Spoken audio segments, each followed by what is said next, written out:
فأعوذ بالله من الشيطان الرجيم. بسم الله الرحمن الرحيم.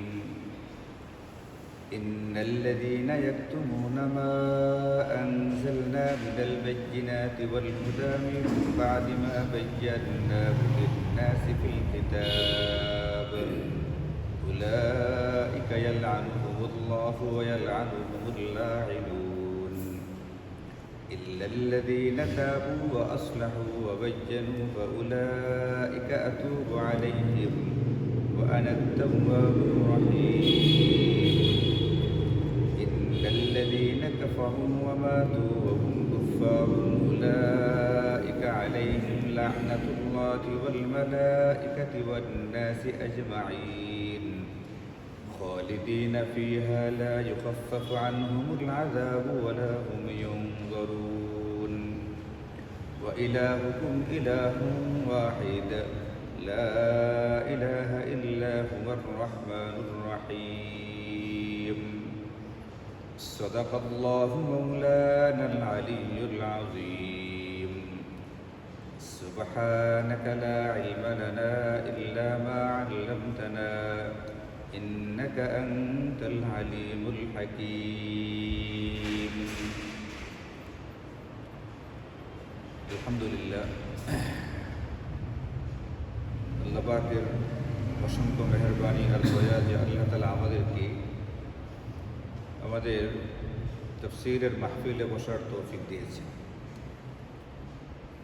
আজকে আমরা আমাদের ধারাবাহিক তাফসীরের জন্য সূরাতুল বাকারা এর 159 নম্বর আয়াত থেকে শুরু করে 163 নম্বর আয়াতে কারিমা পর্যন্ত তেলাওয়াত করেছি। আজকের এই আয়াতগুলোর মধ্য দিয়া তাহবিলে কেবলা পরিবর্তন সংক্রান্ত যে আলোচনা শুরু হয়েছিল এটার একটা সমাপ্তির দিকে যাওয়া হচ্ছে। আহলে কিতাবদের একটা অংশ অর্থাৎ ইহুদিদের ব্যাপারে একটা আলোচনা করতে গিয়ে আজকের আলোচনা আল্লাহ পাক টেনেছেন। তো প্রথম যে আয়াত আমরা পড়েছি সেই আয়াতের মধ্যে আল্লাহ তাআলা বলছেন এটা ইন্নাল্লাযীনা ইয়াকতুমুনা, নিশ্চয়ই যারা গোপন করে মা আনজালনা মিনাল বাইয়িনাতি ওয়াল হুদা, যে সুস্পষ্ট বিধান এবং হিদায়াত আমি নাজিল করেছি সেইগুলোকে, মিন বাদি মা বায়্যানাহু লিন-নাসি ফিল কিতাব, মানুষের উপকারার্থে কিতাবের মধ্যে সেইগুলোকে আমি বর্ণনা করে দেওয়ার পরে আল্লাহ বলছেন মানুষের কল্যাণার্থে আমি সুস্পষ্ট বিধান এবং হিদায়াত কিতাবের মধ্যে দেওয়ার পরে যারা সেই বিধানগুলোকে গোপন করে তারাই হচ্ছে এমন মানুষ যাদের উপরে আল্লাহ পাক লানত করেন এবং অন্যান্য লানতকারীরাও লানত করতে থাকে। এখান থেকে মুফাসসিরিনে কেরাম আমাদেরকে বলছেন, আমরা নিজেরাও বুঝতে পারতেছি এটা, যে সমস্ত বিধিবিধান সুস্পষ্ট আল্লাহ পাকের পরিষ্কার নির্দেশ, এইগুলোকে গোপন করা হারাম, এগুলো মানুষকে বলতে হবে। কারণ আল্লাহ বলছেন এটা লিন্নাসি, মানুষের কল্যাণের জন্যই বাইয়ান্নাহু, আমি সেইগুলোকে বর্ণনা করে দিয়েছি। আল্লাহ পাকের পক্ষ থেকে যত বিধিবিধান দেওয়া আছে মনে রাখতে হবে এই বিধিবিধানগুলো মানুষের কল্যাণের জন্য দেওয়া, এগুলো পালন করার মধ্য দিয়া মানুষ মূলত কল্যাণ হাসিল করতে থাকে, অর্জন করতে থাকে। যেমন ধরুন পর্দার একটা বিধান আল্লাহ পাক দিয়েছেন, পর্দার একটা বিধান আছে। এই পর্দার বিধানটাকে বর্ণনা বললে অনেকে এটাকে অন্যভাবে দেখার চেষ্টা করে। যারা পর্দার বিধান নিয়ে আলোচনা করে তাদেরকেও অন্যরকম দৃষ্টিতে দেখার চেষ্টা করা হতে থাকে। আপনারা দেখেছেন কিনা জানি না, আজকে একটা খবর আমাদের নেত্রকোনা জেলার মদন থানার একটা খবর বের হয়েছে। 11 বছর বয়সী একটা মেয়ে ধর্ষণের মাধ্যমে গর্ভবতী হয়ে গেছে। 7 মাস পরে এটা ধরা পড়ছে, মানে ততদিনে পেটে 7 মাসের বাচ্চা বড় হয়ে গেছে, 7 মাস হয়ে গেছে বাচ্চা। এখন এটাকে নিয়ে যে ঘটনা ঘটাইছে তার বিরুদ্ধে যেমন বলা হচ্ছে, যে ধরনের প্রতিষ্ঠানে হয়েছে সেগুলো নিয়ে আলোচনা হইতেছে। আসলে মূল সমস্যাটা কোথায়? মূল সমস্যাটা হচ্ছে এখানে যতটুকু পর্দার বিধান ইসলাম দিয়েছিল সেই পর্দার বিধানটাকে হুবহু রক্ষা করা হয় নাই। এখানে ফাঁক ফুকরের সুযোগ নেওয়া হয়েছে, এখন এই বড় ধরনের দুর্ঘটনা ঘটছে। আমরা যখন বলি যে না, পর্দার বিধানটাকে মান্য করো, পর্দার বিধানটাকে মানো, তখন অনেকে নাক ছিটকায়, এটাকে বাজেভাবে উপস্থাপন করার চেষ্টা করে, ভিন্ন নজরে দেখার চেষ্টা করে। মনে রাখতে হবে, পর্দার বিধানটা এটা পৃথিবীর প্রত্যেকটা মানুষের কল্যাণের জন্য দেওয়া। পর্দার বিধান মানে হচ্ছে একটা নারীর নিরাপত্তার ব্যবস্থা। আপনি এই কথা বললে হবে না, সাধারণ যাদের উপর আস্থা রাখা যায় না, এই সমস্ত মানুষদের কাছে তো আমি আমার মেয়েটাকে ছেড়ে দিই নাই। আমি দিয়েছিলাম তাদের কাছে বাহ্যিকভাবে, যাদেরকে দেখলে মনে হয় আল্লাহওয়ালা, বাহ্যিকভাবে মনে হয় ভালো মানুষ। বাহ্যিকভাবে ভালো মানুষটা এটা আপনার মেয়ের নিরাপত্তার রক্ষা কবচ না। বাহ্যিকভাবে একটা মানুষকে দেখলেই সেটাকে আপনি ভালো মনে করবেন, ভালো মনে করে তার কাছে কোনো রকমের নিরাপত্তা ছাড়া আপনি ছেড়ে দিবেন।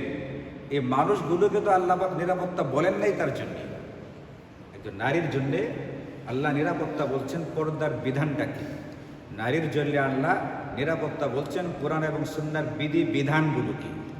বাহ্যিকভাবে একটা মানুষকে আপনার মনে হয়েছে ভালো মানুষ, ওই ভালো মানুষ মনে করে আপনি আর খেয়াল রাখলেন না, না এটা ভুল আপনার, আপনি কেন খেয়াল রাখলেন না। বাহ্যিকভাবে একটা মানুষ আপনার মনে হয়েছে ভালো মানুষ, আপনার এই মনে হওয়াটা তো তার নিরাপত্তার জন্য যথেষ্ট না। তার নিরাপত্তার জন্য শরীয়তের বিধান, শরীয়তের বিধান হচ্ছে এখানে সর্বোচ্চ স্তরের পর্দা অবলম্বন করতে হবে। তাহলে আমাদের মেয়েরা, আমাদের নারীরা নিরাপদে থাকবে, আর নতুবা সে নিরাপদে থাকতে পারবে না। আজকের যে ঘটনা যেটা প্রকাশ হয়েছে, এটা এমন একটা জায়গা যেখানে মানুষ মনে করে জায়গাটা নিরাপদ, জায়গাটাকে মানুষ মনে করে কি নিরাপদ। একটা মহিলা আমার কাছে মনে করছে হুজুরদের কারবার, এখানে তার অসুবিধা হওয়ার কথা না। না, কোনো ব্যক্তিকে নিরাপদ মনে করলে হবে না। নিরাপত্তা কিসের মধ্যে? আল্লাহ পাকের বিধানের মধ্যে। আল্লাহ বলছেন মিন বাদি মা বায়্যানাহু লিন-নাসি ফিল কিতাব, আমি মানুষের কল্যাণার্থে বিধিবিধানগুলো কিতাবে বর্ণনা করে দেওয়ার পরেও যারা এইগুলোকে গোপন করে তাদের উপরে আল্লাহ এবং অন্যান্য সকল লানতকারীদের লানত বর্ষিত হোক। এখন পর্দার বিধানটা যদি আমরা গোপন করি, বর্তমানে যারা আধুনিকতাকে পছন্দ করে, তারা যদি আমাদেরকে অপছন্দ করে পর্দার বিধান বলবার কারণে, এটা নিয়ে আলোচনা করার কারণে, তো তাদের সমালোচনার কারণে আমি কিন্তু পর্দার মতো অন্যান্য আরও যে সমস্ত ফরজ বিধিবিধান আছে এইগুলোকে গোপন করতে পারি না। যে আমি যদি এটা বলি পর্দার বিধানটা, তাহলে আমার জনপ্রিয়তা কমবে, সারা দেশের মানুষ আমাকে পছন্দ করে, সারা দেশের মানুষ আমাকে ভালোবাসে। মানে আমি যদি মেয়েদের পর্দার ব্যাপারে বলতে যাই, তাহলে আমার ভক্ত কমে যাবে। এই কারণে আমি পর্দার বিধানটা বললাম না। আল্লাহ বলছেন এখানে এর উপরে আল্লাহ পাকের লানত, এর উপরে অন্যান্য সকল লানতকারীদের লানত। এই জন্য উলামায়ে কেরাম এই আয়াত এবং অন্যান্য আয়াতে কারিমার ভিত্তিতে এটা বলছেন যে শরীয়তের যে সমস্ত বিধিবিধান সুস্পষ্ট, এই সমস্ত সুস্পষ্ট বিধিবিধান, ফরজ ওয়াজিব পর্যায়ের বিধানগুলোকে গোপন করা হারাম, এইগুলোকে গোপন করা যাবে না। এবং এই জাতীয় বিধিবিধানগুলোকে প্রচার করা, প্রসার করা, অন্যদের কাছে পৌঁছে দেওয়া, এটা ফরজ। এই ফরজ বিধান পালনার্থে তোমাকে শরীয়তের বিধানটা বলতে হবে। হযরত রাসূল করিম সাল্লাল্লাহু আলাইহি ওয়াসাল্লাম এক হাদিসে পাকের মধ্যে বলেন, মান সুইলা আল ইলমি, কোনো ব্যক্তিকে শরীয়তের কোনো একটা বিধান নিয়ে প্রশ্ন করা হলো, ফাকাতামাহু, সে এটাকে গোপন করল, সঠিক ফতোয়াটা দিল না, সঠিকটা বললো না। যে ফতোয়া আমার কাছে চাইতে আসছে, আমি যদি তাকে এই ফতোয়াটা বলতে যাই, ওই ব্যক্তি আমার উপরে নারাজ হতে পারে, ওই ব্যক্তি আমার প্রতি মনক্ষুণ্ণ হতে পারে। আমি যেখানে চাকরি করি, আমার প্রতিষ্ঠান প্রধান, এখন উনি যদি আমার উপরে বিরক্ত হন, তাহলে এটা আমার ভবিষ্যতের জন্য একটু কী হয়, হুমকির কারণ হয়ে দাঁড়ায়। এই জন্য আমি শরীয়তের বিধানটাকে জানবার পরেও সেটাকে গোপন করলাম। আমার প্রতিষ্ঠান প্রধান যে কাজটা করেছে, কাজটা ঠিক না, কোরআন সুন্নাহ বলছে এটা বেঠিক কাজ, কিন্তু আমি সেটাকে বেঠিক কেন বলি নাই? আমার নিজের স্বার্থে। যদি কেউ এরকম করে গোপন করে ফেলে, নবীজি বলছেন উলজিমা বিলিজামি মিন নার ইয়াউমাল কিয়ামা, কিয়ামতের দিন এর মুখের মধ্যে একটা আগুনের লাগাম পরায় দেয়, ওইখানে কোনো রকমের উল্টাপাল্টা আর কথা বলবার সুযোগ পাবে না। আপনারা দেখছেন রাস্তাঘাটে গোয়াল থেকে যখন গরু বের করা হয় গ্রামেগঞ্জে, খেতে নিয়ে যাওয়ার সময় তার মুখে একটা টুয়া বাইন্ধে দেয়। কেন? নতুবা এখানে সেখানে ঘাস খেতে লেগে যায়। যে ব্যক্তি নিয়ে যায় সে গরু ঠিকঠাক মতো কী করতে পারে না, জায়গা মতো নিয়ে যেতে পারে না। হাসরের ময়দানে যে নাকি শরীয়তের যে বিধানটাকে প্রচার করা ফরজ ছিল, ওয়াজিব ছিল, এইগুলোকে যারা গোপন করবে এদের মুখের ভিতরে কি লাগায় দেওয়া হবে? টোয়া লাগায় দেওয়া হবে। নবীজির কথা এটা। কিছুদিন আগে একজন ব্যক্তি এসে আমাকে বলতেছে, হুজুর আপনার তাফসীরটা আমার খুব ভালো লাগে, আমি একটু দূর থেকে আসছি, এখানে বসি, কিন্তু মাঝে মধ্যে আপনি কিছু উদাহরণ দেন, রাজনৈতিক উদাহরণ, একটা ওটা, এটা না কিছু মানে এটা কি সুন্দর করে নেয় না, মানুষ কষ্ট পায়। এই উদাহরণগুলো না দিলে হয় না। আর খুব সুন্দর করে খুব বিনয়ের সাথে আয়া প্রথমে কইছে হুজুর আপনাকে মহব্বত করি, এটা সেটা বহু কিছু বলছে, তো তার এটা ভালো লাগে না। এই জন্য সে আমাকে বলছে এটা না বলতে। কারণ আমি যে মিসালগুলো এখানে দিই, এই মিসালগুলো তো যেখানে যে আয়াতের সাথে কাটে ওইটা ওই জায়গাতে লাগাই, কিন্তু তার এটা কি লাগে না, এটা ভালো লাগে না, সে এটা গোপন করতে বলছে। যেমন আজকে বললাম এই যে মদনের ঘটনাটা কেন বললাম, আল্লাহ বলছেন এখানে মা বাইয়ান্নাহু লিন্নাস, লোকদের কল্যাণার্থে আমি যে বিধানগুলো দিয়েছি সেই বিধানগুলোকে যারা গোপন করে।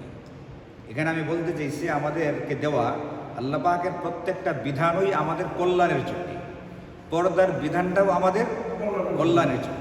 পর্দার বিধানের একটু হেরফের হয়েছে, এত বড় রকমের দুর্ঘটনা ঘটে গেছে। ডাক্তাররা এই কথা বলছে যে এই মেয়েটার নিজের জিন্দিগিটাই এখন হুমকির মুখে আছে। মাত্র 11 বছর বয়স, এই বাচ্চাটাকে তার পেটে বাকি সময়টা ধারণ করা, এটার প্রসব হওয়া, এরপরে লালন করা, বিশাল একটা 11 বছরের একটা মেয়ে তো এমনি আসলেই তো একটা বাচ্চা মানুষ।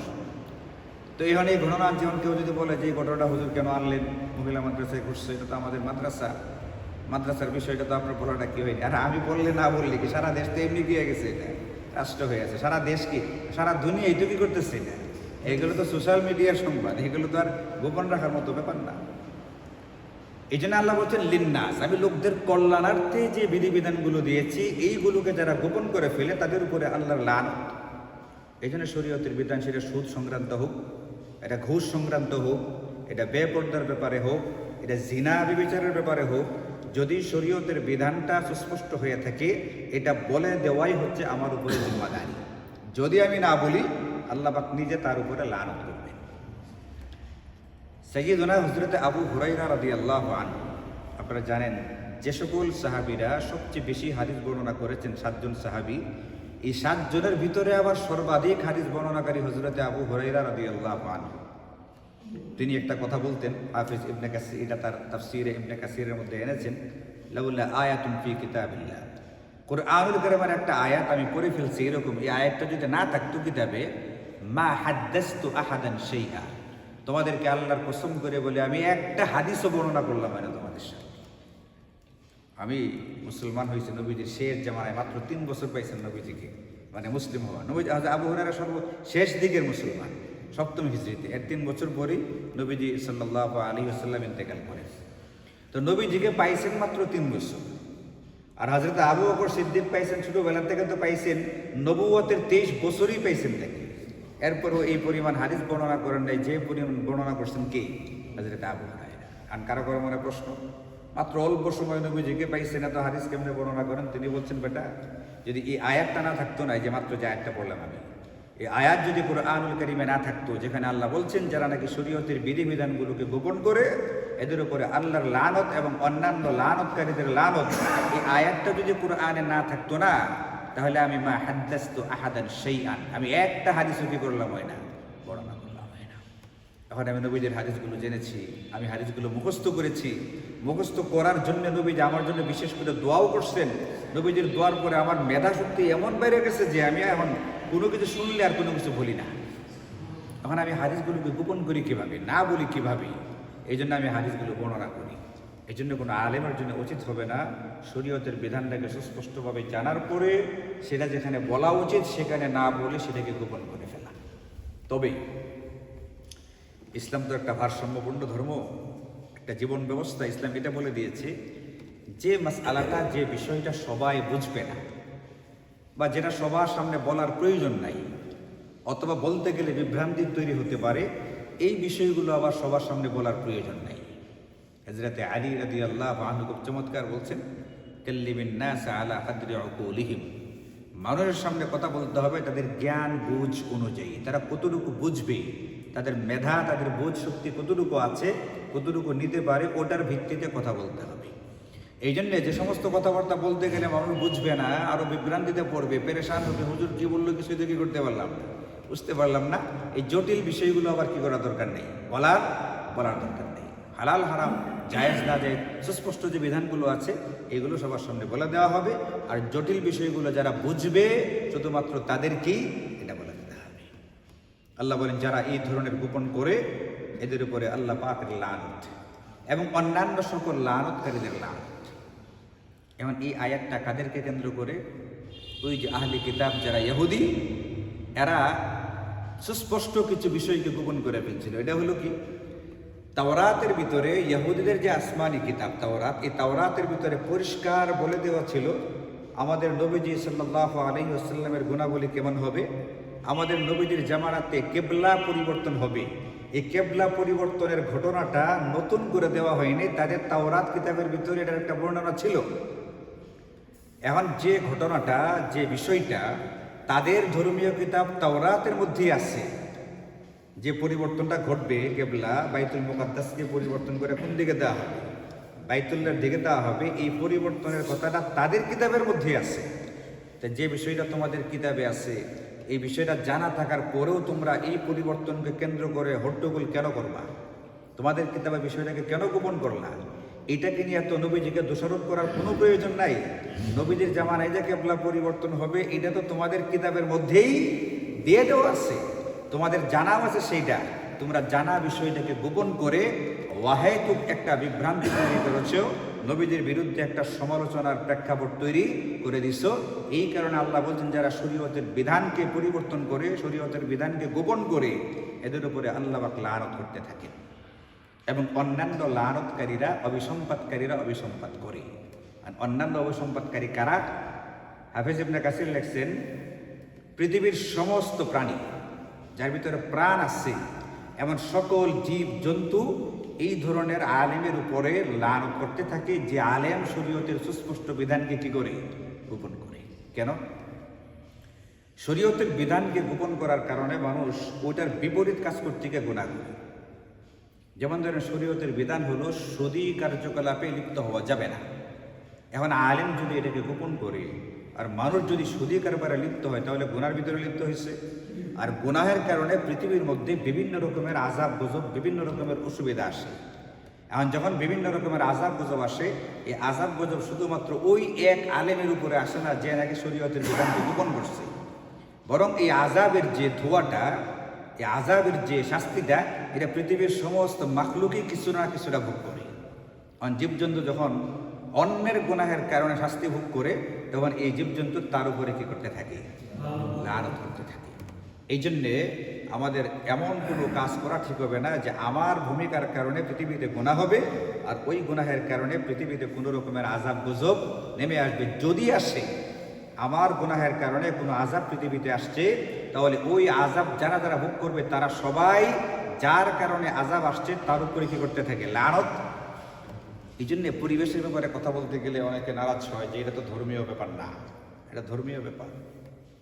বুখারী শরীফের শুরুতে আছে ইবাদাতুল আদা আনিত তরিক, রাস্তা থেকে কষ্টদায়ক বস্তু সরিয়ে দেওয়া, এটা একটা ইমানের গুরুত্বপূর্ণ অঙ্গ, ইমানই একটা কাজ এটা। সুতরাং কোনো ব্যক্তি যদি এখানে কোনো কষ্টদায়ক বস্তু ফেলে দেয় তাহলে এটা একটা কুফরি কাজ, ইমানের বিপরীত কাজ। ইমান হচ্ছে রাস্তা থেকে কষ্টদায়ক জিনিস কি করে দেওয়া? সরায় দেওয়া। আমি এমন কিছু করলাম যার দ্বারা রাস্তার ভিতরে মানুষের চলাফেরা আরো কি হচ্ছে? কষ্ট হচ্ছে, এর মানে কাজটা কুফরি হচ্ছে। এটার কারণে কাউকে কাফের ফতোয়া দেওয়া হবে না, কিন্তু ইমানের পরিপন্থী কাজ হচ্ছে।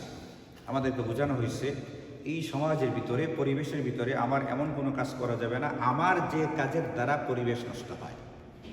এখন আমি যেখানে সেখানে ময়লা ফেললাম, রাস্তার এখানে বা ওখানে, বা আমি যেখানে সেখানে ময়লা আবর্জনা আগুন দিয়ে পুরাইলাম, এটা আমার ঠিক আমার কাছে পরিষ্কার না, আমি ক্লিয়ার না, আমি ঠিক জানি না। অনেকে আছে ময়লা আবর্জনাগুলোকে আগুন দিয়ে পুরাই ফেললে মনে করে যে ক্ষতিকর জিনিসটা খেয়ে গেল, নষ্ট হয়ে গেল। আবার অনেকের মুখে বলতে শুনছি এটা না, এই জিনিসগুলোকে পুরাই ফেললে হবে না। এই আবর্জনাগুলোকে পুরানোর যারা যে ধোঁয়া তৈরি হচ্ছে, এটা আমাদের বাতাসের সঙ্গে মিশে যাচ্ছে, মিশে গিয়ে তারপরে বাতাসের ভিতরে বিরাট একটা খারাপ একটা প্রভাব তৈরি করতেছে। এবং এই খারাপ বাতাসটার কারণে আমাদের বিভিন্ন রকমের ক্ষতি হচ্ছে, বিভিন্ন রকমের অসুখ বিসুখের শিকার হচ্ছে। প্লাস্টিকের বস্তু পুরায় ফেলা, পলিথিন পোড়ানো, আরও বিভিন্ন রকমের আবর্জনা যেগুলো আছে এগুলো পোড়ানো হয় না, পোড়ানোর দ্বারা বরং আরও উল্টা কী হচ্ছে? পরিবেশ নষ্ট হচ্ছে। কারণ আমি এমন কিছু করলাম যার দ্বারা পরিবেশ নষ্ট হলো, এটা হয়তো বা বাহ্যিকভাবে আমি বুঝি না, আমার আপনার হয়তো বা চোখে ধরা পড়তেছে না, কিন্তু এই ধোঁয়াটা তো আসছে, ধোঁয়াটা তো ঘটতেছে আমাদের মধ্যে। এখন এই যে এটার দ্বারা যে ক্ষতি হলো কোনো ব্যক্তির, এই ক্ষতির কারণ কে হইলাম? আমি হইলাম। এখন এই যে ব্যক্তিটার ক্ষতি হইলো, ক্ষতির কারণটা আমি হইলাম, এরা সবাই কিন্তু আমার উপরে কি করতেছে? লানত। এই জন্যে পরিষ্কারভাবে একজন ব্যক্তিকে যেরকম মারা জায়েজ নাই, একজন ব্যক্তিকে গালিগালাজ করা জায়েজ নাই, একজন ব্যক্তির ক্ষতি করা জায়েজ নাই, পরোক্ষভাবেও আমি এমন কোনো কাজ করতে পারবো না যে কাজের দ্বারা অন্য কোনো মানুষ বা জীবজন্তুর কষ্ট হয়, এই সুযোগ আমাকে দেওয়াই হয়নি। যে স্যার এটাকে আপনার এটাকে পরিষ্কার আছে, আসলে কোনটা ঠিক? ময়লা আবর্জনা পুরায় ফেলাটা ভালো নাকি না পুরানোটা ভালো? দুইটাই আছে। পুরালে অনেক সময় কার্বন নির্গত হয়। হ্যাঁ, আবার না পুরালে ওটা পচে গেছে মিথেন বের হয়। এটাও ক্ষতিকর। ও আচ্ছা। দুইটাই ক্ষতিকর। কার্বনও গ্রিনহাউস গ্যাস, মিথেনও গ্রিনহাউস গ্যাস। তাহলে এখন আমাদের কোনটা করা উচিত? অবস্থা বুঝে। অবস্থা বুঝে না? যদি পচনের জায়গাটা ভালো হয়, ঢাকা থাকে, গ্যাস নির্গত না হয় তাহলে পচাই ফেললে ভালো। আচ্ছা আচ্ছা আর যদি মনে হয় যে পচলে বেশি ক্ষতি হবে তাহলে কার্বন নির্গত করতে আচ্ছা আচ্ছা আচ্ছা। মানে ক্ষতির পরিমাণের উপর নির্ভর করে। মানে যারা যারা কম ক্ষতি হবে সেটা করা উচিত আর কি। অনেক সময় পচনের দ্বারা মিথেন গ্যাস নির্গত হয়, এটা দরকার হয়। এখন আমি আন্দাজন্দা কাজ করতে পারি না। আমি যেরকম প্রত্যক্ষভাবে সরাসরি কারো ক্ষতির কারণ হতে পারি না, পরোক্ষভাবে আমি কারো ক্ষতির কারণ হতে, এই জাতীয় বিষয়গুলো, এই যে পুরানোটা ভালো নাকি না ভালো, এগুলো তো একটু কঠিন, এটা তো আমরা সবাই বুঝতে পারবো না যারা এই বিষয়ে পড়াশোনা না করছে। কিন্তু যে জিনিসটা আমার পরিষ্কার জানা, আমি একটা কলার ছিলকা খেলাম, ছিলকাটা রাস্তার ভিতরে ফেলাই দিলাম, এইটা যে একটা খারাপ কাজ করছি, এটাকে বুঝতে আমার কোনো অসুবিধা আছে? এটা তো কোনো অসুবিধা নেই। ইচ্ছাকৃতভাবে ময়লাগুলো রাস্তায় ফেলে দিলাম, এটা যে একটা ক্ষতিকর ব্যাপার, এটা তো আর বুঝতে কোনো কি নেই, অসুবিধা নেই। যে সমস্ত জিনিস সরাসরি ক্ষতিকর আমরা বুঝি জানি, এগুলো আমি করতে পারি না। আমি এখানে বিভিন্ন সময় বয়ানেও বলছি, মসজিদের সামনে কফ থুতু এইগুলো ফেলা উচিত না, এগুলো অনেকের কষ্টের কারণ হয়ে দাঁড়ায়। এরপরও মাঝে মধ্যে এখনও দেখি যে টাইলস করা হয়েছে এখানে, এরপরও এখানে ময়লা ফেলে দেখি। অথচ অজুখানার সাথে নিয়ম ছিল অজুখানায় যাবে, ওখানে নাক সাফ করবে, কফ ফেলতে হলে কফ ফেলবে, পানি ছেড়ে দেয়, পানি দিয়ে এটাকে পরিষ্কার করবে। নিজের কফটা নিজে পরিষ্কার না করলে অন্য মানুষ কীভাবে এটা পরিষ্কার করবে? অন্য মানুষের একটা ঘৃণার ব্যাপার আছে, একটা কারাহাতের একটা ব্যাপার আছে, এতটুকু হুঁশ জ্ঞান আমাদের থাকা উচিত। তো যারা এটা করতে পারবে না, আল্লাহ বলছেন তাদের উপরে আল্লাহ পাক লানত অভিসম্পাত করেন, অন্যান্য জীব জন্তু পর্যন্ত তাদের উপরে লানত করতে থাকে। এই জন্য প্রত্যেকটা ব্যক্তির হুঁশ রাখা দরকার। আমি পৃথিবীর জন্যে কোনো একটা ক্ষতিকর কাজ করলাম মানে কিন্তু নিজে নিজের ক্ষতি করলাম, এটা কিন্তু কোনো খামখেয়ালের কথা না। আল্লাহ পাক তার উপরে কি করেন? লানত। গোটা পৃথিবীর সমস্ত মাখলুক তার উপরে কি করতে থাকে? লানত করতে থাকে। এটা কোনো খামখেয়ালির কথা না। এই জন্য খুব সাবধান এবং সতর্কতা অবলম্বন করতে হবে। ইহুদিরা তাহবিলে কেবলা, কেবলা পরিবর্তনের বিধানটাকে গোপন করেছিল। ওই একটা বিধানকে কেন্দ্র করে আল্লাহ তাআলা আমাদেরকে বুঝাই দিলেন, বলে দিলেন যে আমাদের জন্য এমন কোনো কাজ করা যাবে না যে কাজের দ্বারা অন্য কোনো মানুষ বা কোনো জীবজন্তুর কষ্ট হয়। অনেক সময় এমন হয় যে আমাদের এখানে ঘটনা ঘটায় একজনে, ওই ঘটনাকে কেন্দ্র করে এবার আমি এখানে বয়ান করি। তা আগে মাঝে মধ্যে এমন হয়েছে কেউ কেউ একটু নারাজ হয়েছে, তার নাম বলি নাই, কিচ্ছু না, কিন্তু বেচারা কি হয়ে গেছে, মনে মনে রাগ করে ফেলছে। আসলে ঘটনা ঘটাই তো একজন, কিন্তু একজনের ঘটনাকে কেন্দ্র করে সকলকে নসিহত করে দেওয়া, সকলকে ব্যাপারটা বুঝাই দেওয়া, যে ঘটনা ঘটাইছে তার নাম না বলে, তাকে লজ্জা না দিয়া, এটা কোরআন সুন্নাহরই এটা স্টাইলটা কিন্তু কোরআন সুন্নাহতেই আছে। যেমন এখানে শরীয়তের বিধান গোপন করছিল কারা? ইহুদিরা। তাদের ঘটনাকে কেন্দ্র করে আল্লাহ তাআলা সকলকে বলে দিচ্ছেন শরীয়তের সুস্পষ্ট বিধান হলে সেটাকে গোপন করা হারাম, বরং এই বিধানটা প্রচার করা, প্রকাশ করা, অন্যদেরকে বলে দেওয়া, এটা হচ্ছে ফরজ। কাজে আমাদেরকে এটা কি করতে হবে? বলে দিতে হবে। এখান থেকেও কিন্তু আমাদের উপরে দাওয়াত এবং তাবলীগের জিম্মাদারি আছে, এই জিনিসটা বুঝে আসে। বহু আয়াতে পরিষ্কার বলে দেওয়া আছে, আর বহু আয়াতে ইঙ্গিতে বলে দেওয়া আছে। আমি সব জায়গায় চুপচাপ থাকতে পারি না। যেখানে অন্তত আমার কথাটা চলে, আমার কথাটা নিবে, সেইখানে আমাকে শরীয়তের কথাটা বলতে হবে। তবে আল্লাহ পাকের মেহেরবানি আর দয়া, পরের আয়াতে আল্লাহ তাআলা আমাদেরকে সুযোগ দিচ্ছেন। কি সুযোগ দিচ্ছেন?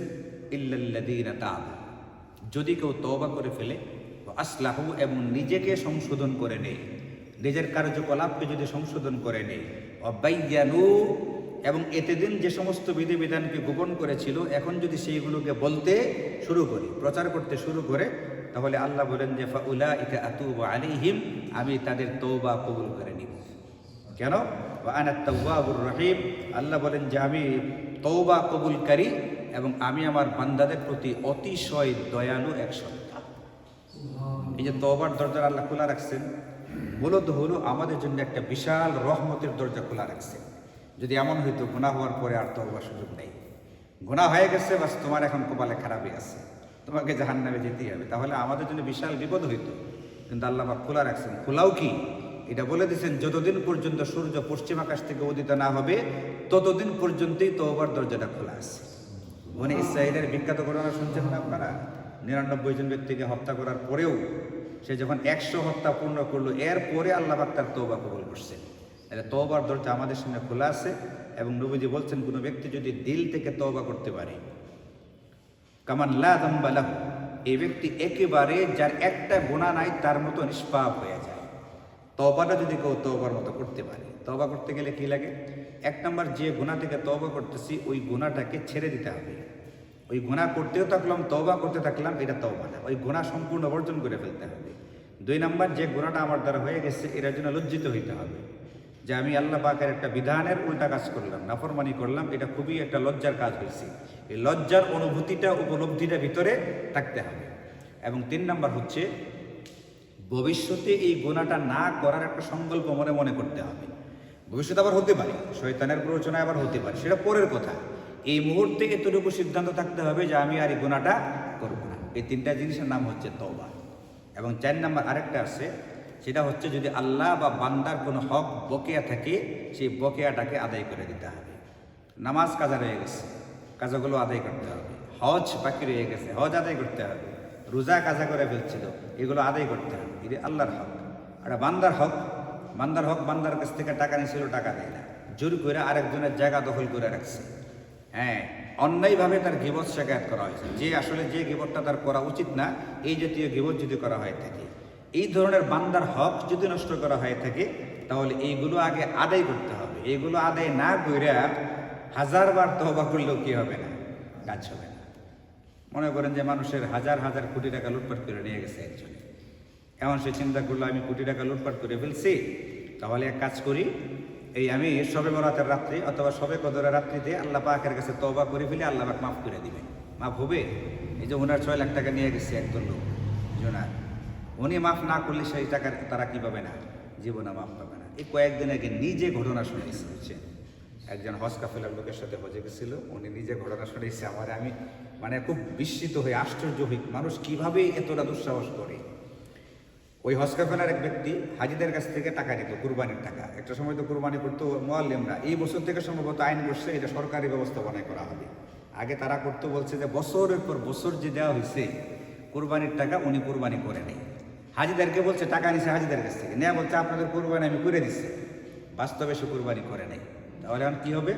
বলে আমি আরাফার ময়দানে গিয়ে আল্লাহর কাছে এমন তওবা করছি, এমন কান্দাকাটি করছি, আল্লাহ যাতে আমার সব গুনাহ কি করে দেয়, মাফ করে দেয়। আমি আশা করি আল্লাহ আমার মাফ করে দিচ্ছে।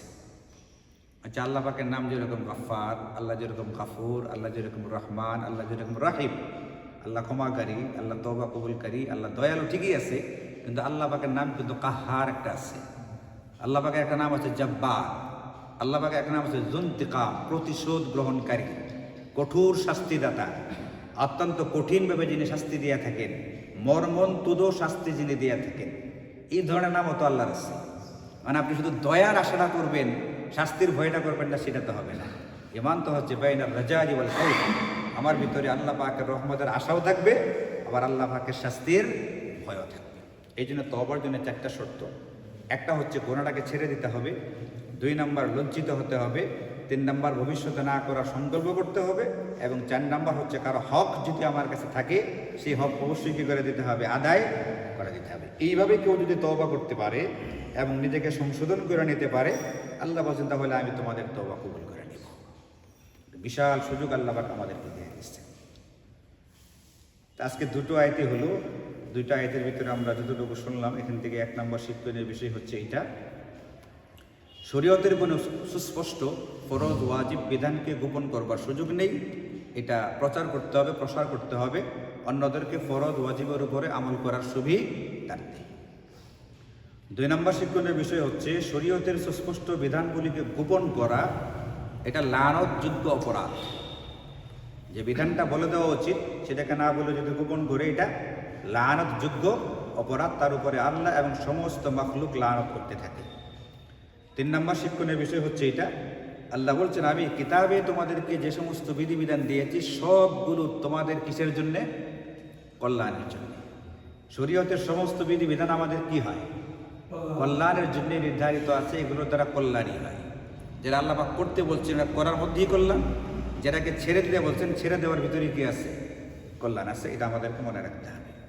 এবং 4 নম্বর শিক্ষণীয় বিষয় হচ্ছে এটা, আল্লাহ তাআলা আমাদের জন্য একটা বিশাল দরজা খুলে দিয়েছেন, তওবার দরজা। আমি যত বড় পাপী যত বড় অপরাধী হই না কেন, আমি যদি তওবা করতে পারি তাহলে আল্লাহ তাআলা আমার তওবা কি করে নেবেন? কবুল করে নেবেন। এবং 5 নম্বর শিক্ষণীয় বিষয় হচ্ছে এটা, আল্লাহ তাআলা তওবা কবুলকারী অতি দয়ালু, কাজে আমাদের তার দয়া এবং তওবা কবুল করার উপরে আস্থা রাখা উচিত। আল্লাহ তাআলা আমাদেরকে তৌফিক দান করুন। ওয়া আখিরু দাওয়ানা আলহামদুলিল্লাহি।